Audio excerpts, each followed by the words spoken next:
বিএনপিও চাঁদা তোলে, জামাতও চাঁদা তোলে, এই দুইটির মধ্যে পার্থক্য কি? এ নিয়ে কিছু বলেন। আর চাঁদা তো আল্লাহ তোলে, আল্লাহ তুলি আল্লাহ খায় না, নাউজুবিল্লাহ। আল্লাহ যাকাতের চাঁদা তুলি কারে দেয়? এক বক্তা মহান আল্লাহর যাকাতের সাথে বিএনপি ও জামাতের চাঁদাবাজি তুলনা করছে।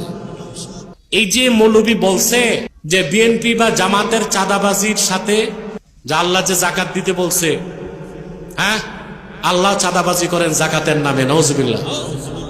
এই কথা যদি বক্তা বলে থাকে নিঃসন্দেহে সে কাফের এবং ওয়াজিবুল কতল, তওবা না করলে তার কোনো মাফ নাই। আমি বলার কারণে তো বক্তাগুলো কাফের হয় না, বক্তাগুলো কাফের হইলে আমি বলি। লেবাসদারি বক্তা কি বলল? যে আল্লাহ চাঁদাবাজি করে। এটা শয়তানটারে মুসলমান বলা যাবে?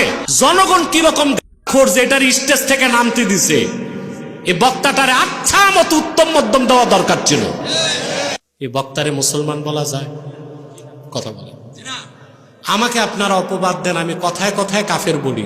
ওরা কথায় কথায় কাফের হয় বলেই তো আমি কথায় কথায় কাফের বলি।